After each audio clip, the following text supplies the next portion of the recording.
لیکن میرے ہوش اس وقت اڑے جب کنویں کے پانی نے مجھے پاک دامن ہوتے ہوئے بھی بد کردار ثابت کر دیا۔ میں بری طرح سے دنگ رہ گئی تھی، بد حواس سی ہو گئی تھی۔ ماں نے سب سے بہت کہا یہ کنواں جھوٹا ہے، میں نے کبھی بھی کچھ ایسا ویسا نہیں کیا۔ میں اپنے ماں باپ کی ذلت کا سبب بن گئی تھی۔ آپ لوگوں کو یقین نہیں تو بے شک میرا میڈیکل چیک اپ کروا کر دیکھ لے۔ آپ کو غلط فہمی ہو چکی ہے۔ خدا را اس بے بنیادی سی رسم پر یقین کر کے بے گناہ لڑکیوں کو اس سنسان ویرانے میں بند نہ کیا جائے، لیکن میری کسی نے ایک نہ سنی۔ ابا نے تو کسی بے جان مجسمے کی طرح یوں کھڑے تھے اور مجھے دیکھ رہے تھے۔ میں نے کوئی گناہ نہیں کیا، مجھ پر لوگوں نے بہت تہمتیں لگائیں۔ ابا سے میرے بارے میں کہنے لگے، دیکھ لے اشرف، تجھے کہا بھی تھا کہ بیٹی کو شہر پڑھنے نہ بھیج، دیکھ ایسی خاک اڑائی ہے، تیری بیٹی نے تیری عزت کی۔ میں ابا کے سامنے بیٹھی روتی رہی، بلبلاتی رہی، ابا میں نے ایسا کچھ نہیں کیا، بے شک میرا میڈیکل چیک اپ کروا لیا جائے۔ لیکن سب لوگوں کو اس کنویں کی سچائی پر یقین تھا، جس کے جھوٹے ہونے کی میں قسم کھا سکتی ہوں۔ بھلا اپنے کردار کے بارے میں مجھ سے بہتر اور کون جان سکتا تھا۔ مجھے کمرے میں بند کر دیا گیا۔ واش روم کی کھڑکی پر ایک مردانہ ہاتھ دیکھ کر میری روح فنا ہو گئی تھی۔ میں جلدی سے واش روم سے باہر نکلی اور واش روم کا دروازہ بند کر کے کنڈی لگا دی۔ پھر سوچنے لگی کہ یہ کیا ماجرا تھا۔ ایک سنسان بیابان جگہ پر ایک واحد کمرہ تھا، آگے پیچھے کچھ بھی نہیں تھا۔ پھر جب کمرے میں کوئی کھڑکی موجود نہیں تھی اور بظاہر دیکھنے پر واش روم میں بھی کوئی کھڑکی نظر نہیں آتی تھی، پھر یہ کھڑکی کہاں سے آئی؟ اور ایک مردانہ ہاتھ کچھ ہی دیر بعد جب مجھے واش روم کے اندر سے دروازے پر دستک ہوئی تو میرا کلیجہ پھٹ جانے کو تھا۔ میں اس قدر خوف زدہ تھی کہ جیسے خوف کے مارے ہی مر جاؤں گی۔ واش روم کا دروازہ بھی لوہے کا تھا، بہت زور سے دھڑک رہا تھا، لیکن میں خوف کے مارے ایک کونے میں چھپ کر بیٹھی اور دروازہ نہیں کھولا۔ کسی کی آواز سنائی نہیں دی گئی تھی، بس دروازہ ہی کھٹکھٹاتا رہا۔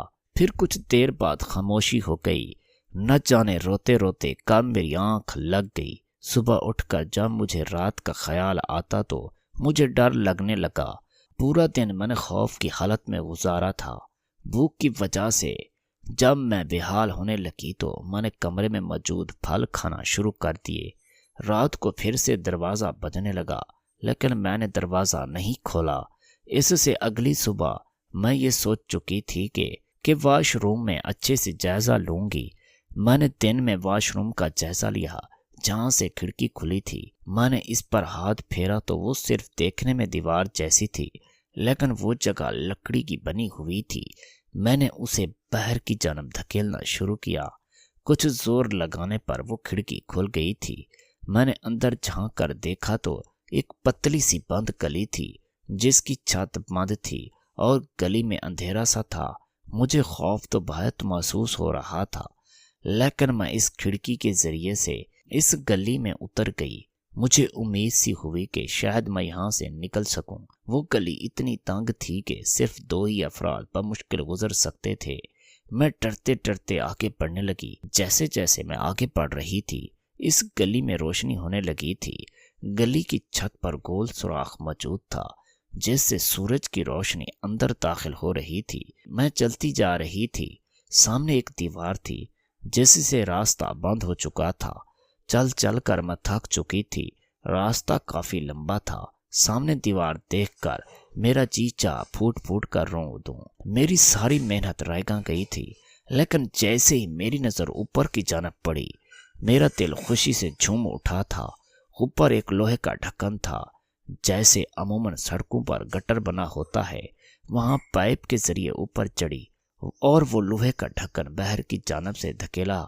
جب میں باہر نکلی تو سامنے جو شخص نظر آیا اسے دیکھ کر تو میں دنگ سی رہ گئی تھی، کیونکہ وہ ہمارے گاؤں کا چودھری تھا۔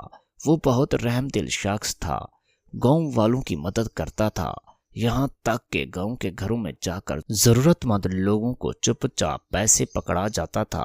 کسی لڑکی کی شادی ہوتی تو وہ خرچہ اپنے ذمہ لیتا تھا، کہتا تھا یہ سب میری بیٹیاں ہیں، اس لیے گاؤں کی کوئی بھی لڑکی اس سے پردہ نہیں کرتی تھی، کیونکہ وہ ہمارے باپ کی عمر سے بھی بڑا تھا، پھر ہمارے سروں پر باپ کی طرح پیار دیتا تھا۔ پورے گاؤں میں اس کی بہت عزت تھی۔ اس کے بڑے سے محل میں کئی بار جا چکی تھی۔ ان کی بیٹی میری ہم جماعت تھی اور میرے ساتھ ہی ہاسٹل میں رہتی تھی، لیکن وہ امیر تھی، اس لیے ہاسٹل میں اس کا کمرہ اس کے معیار کے مطابق تھا۔ میں غریب کسان کی بیٹی تھی، اس لیے ایک چھوٹے سے مناسب کرائے کے کمرے میں رہتی تھی، لیکن اس لڑکی میں غرور بالکل نہیں تھا۔ جب بھی مجھے گاؤں جانا ہوتا تب وہ بھی اپنی گاڑی میں بیٹھ کر گاؤں جانے لگتی تو مجھ سے کہتی، ثنا ساتھ ہی چلو، گاؤں پہنچ کر میں تمہیں تمہارے گھر تک پہنچا دوں گی، لیکن میں منع کر دیتی کہ مجھے ابا لینے آئیں گے، ان کے ساتھ جاؤں گی۔ میری بات سن کر چودھری صاحب کہتے کہ بیٹا تم میرے ساتھ چلو، میں اشرف سے کہہ دوں گا کہ تم میرے ساتھ آئی ہو۔ وہ اپنی گاڑی میں ڈرائیور کے ساتھ خود اپنی بیٹی کو لینے آتے تھے۔ میں ان کی گاڑی میں بیٹھ جاتی، وہ مجھے گھر تک چھوڑتے اور میرے والد کو کہتے یہ میرے ساتھ آئی ہے۔ میرے ابا ان کا شکریہ ادا کرتے نہیں تھکتے تھے۔ کئی بار پڑھائی کے سلسلے میں اپنے ابا کے ساتھ اس چودھری صاحب کے محل میں گئی تھی۔ ان کی بیٹی میری ہم جماعت تھی تو اکثر کبھی مجھے کچھ پوچھنا ہوتا تو میں ابا کے ساتھ چلی جاتی تھی۔ آج وہ لوہے کا ڈھکن اٹھا کر ان کے محل کا پچھلا حصہ دیکھ کر میرا دل خوشی سے باغ باغ ہو گیا تھا۔ میں اپنے مسیحا کے پاس پہنچ گئی تھی۔ یقیناً وہ میری مدد ضرور کریں گے۔ جس قدر وہ نرم خوش گفتار تھے، میری بات کو سمجھنے کی کوشش کریں گے۔ اس سے پہلے کہ میں بھاگ کر اگلے حصے میں جاتی، ایک دم میرے پیر وہیں جم گئے تھے۔ میرے دماغ نے مجھے بر وقت روکا تھا کہ اگر یہی میرا مسیحا ہے تو اس کمرے کا راستہ اس کے گھر تک ایسے پہنچ رہا ہے۔ جس کمرے کو ایک سنسان جگہ پر بنایا گیا ہے، وہاں پچھلے حصے میں باغ سا بنا ہوا تھا اور اونچے اونچے درخت لگے ہوئے تھے۔ میں وہاں موجود درختوں کی آڑ میں چھپ گئی۔ میری چھٹی حص نے مجھے خطرے کی گھنٹی سنا رہی تھی۔ رات تک میں وہیں بیٹھی رہی۔ رات کو جب اندھیرا ہو گیا تو وہی چودھری وہاں اپنے 2 ملازمین کے ساتھ اسی لوہے کے ڈھکن کے پاس کھڑا تھا۔ اس کا چہرہ ہر قسم کی نرمی سے عادی تھا۔ اپنے ملازم سے کہنے لگا، آج اگر وہ لڑکی دروازہ نہ کھولے تو دروازہ توڑ دینا۔ یہ سن کر تو میرے ہوش ہی اڑ گئے تھے۔ انسانی روپ میں وہ کسی درندے سے کم نہیں تھے، اور اب میرا دل گھبرا رہا تھا کہ مجھے کمرے میں نہ پا کر وہ سمجھ جائے گا کہ میں اس کے گھر پر ہوں۔ اگر اس نے مجھے ڈھونڈ لیا تو مجھے زندہ نہیں چھوڑے گا۔ مجھے گھر سے نکلنا تھا، مگر کیسے؟ وہ چودھری یہ کہہ کر جا چکا تھا۔ میں درخت پر چڑھ کر دوسری جانب بنا کچھ سوچے سمجھے کود گئی۔ دوسری جانب نرم گلی مٹی کا ڈھیر تھا، اس لیے مجھے چوٹ نہیں آئی تھی۔ میں اندھا دھند بھاگ رہی تھی۔ میں نہیں جانتی تھی کہ میرا انجام کیا ہوگا، لیکن مجھے بس اپنی عزت بچانی تھی۔ گاؤں والوں کے سامنے اس پاک کنویں کی اصلیت کھولنی تھی، جس سے لوگوں کے عقائد غلط جانب پختہ ہو رہے تھے۔ میری پھپھو کے ساتھ یہ سب کچھ بیت چکا تھا۔ اب یہ راز مجھ پر کھل گیا تھا۔